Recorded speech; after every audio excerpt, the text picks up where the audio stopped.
regard to the evolution of Homo sapiens, you have Charles Darwin in Science giving an explanation that it's because of the process of natural selection that the human beings have evolved.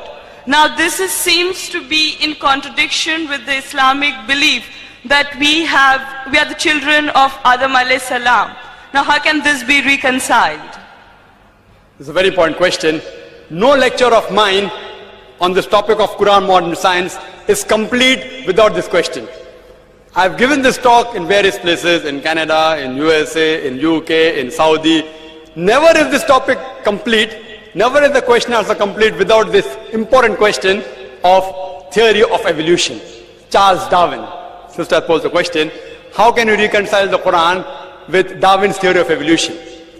Sister, I have not come across any book which says fact of evolution. All the books say theory of evolution. There is no book I have come across saying fact of evolution.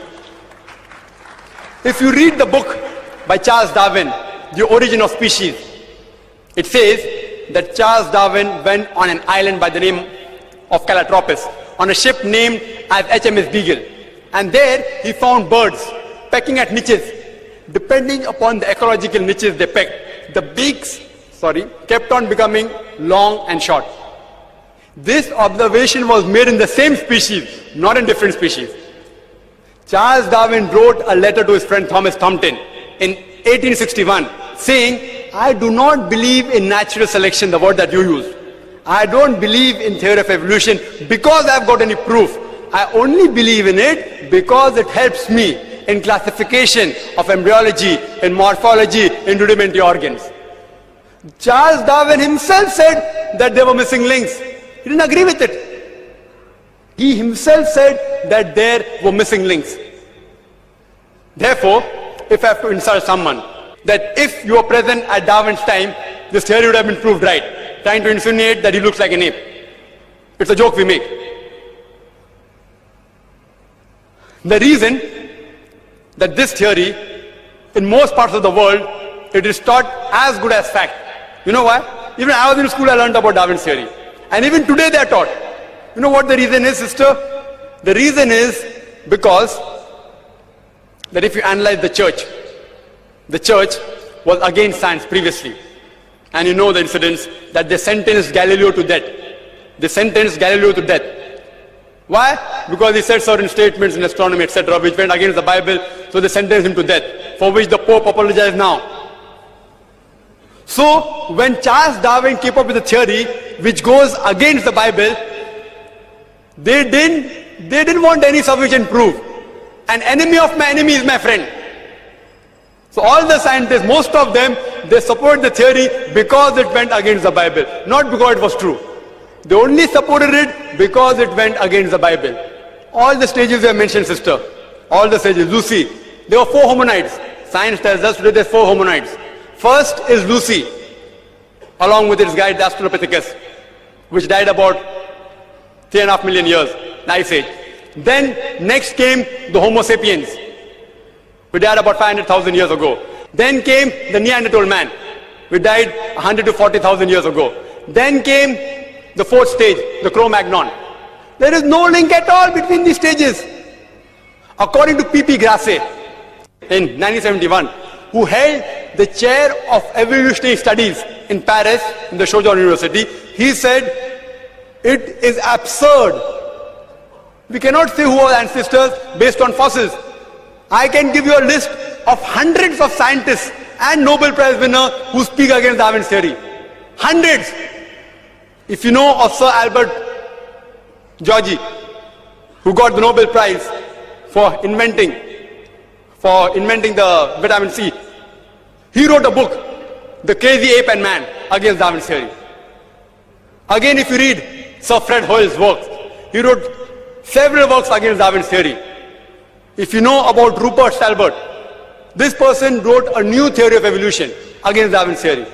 It's unthinkable. We cannot think that we are created from the apes. If you know of Sir Frank Salisbury, he was a biologist. He said it is illogical to believe in Darwin's theory. If you know about Whitemead, Sir Whitemead, he wrote a book against Darwin's theory. He was also a biologist. Several, you can give a list of hundreds. Today it is taught in the schools. Why? I told you. Media is in their hand. Otherwise, there is no proof at all. There are certain proofs at lower levels. An amoeba at lower species level, amoeba can change to paramecia. Quran does not say amoeba cannot change to paramecia. Quran does not say. If they have got proof, can be possible. It's not against the Quran. But there is no proof at all. People talk about molecular biology theory. They talk about genetic coding. According to Francis Crick, who's authority in this field, he said it is unimaginable. Again, if you do that ratio, the probability of one DNA forming from ape to human being is again 0. If I start calculating, I think we'll get bored again. You know the calculation I told you for one protein molecule? It is somewhat similar from one DNA. It is not possible at all. You know, there was a theory recently that homosexuality is genetic. And when I read in the Times of India, I thought, surely, the moment I attend the next lecture on Sunday in IRF, I'll be asked this question. If homosexuality is genetic, how can Allah blame us? Quran speaks against homosexuality. And I said that, see, this is a theory. Wait till it gets established. It's a theory. Don't comment on that. Within the matter of span of this few months, it was proved to be illogical. And the person who propounded this theory that homosexuality is genetic himself was an homosexual.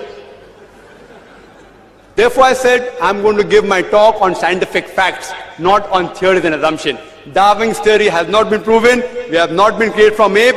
There are hundreds of scientists who speak against that, and Quran speaks against that also. Quran says the first man was Adam, peace be upon him. Inshallah, they'll discover it 100 years afterwards, or maybe 1,000 years afterwards. Today there is research showing that human beings have been created from one pair.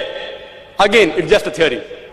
It supports the Quranic verse that human beings have been created from one pair, male and female. It's just a theory. Therefore, I don't quote that in my talk. Inshallah, it will be established 50 years afterwards or 100 years afterwards. Then we'll know that Quran conciliates with this part. So far, it's not conflicting. It's not conflicting with established science at all. Hope that answers the question.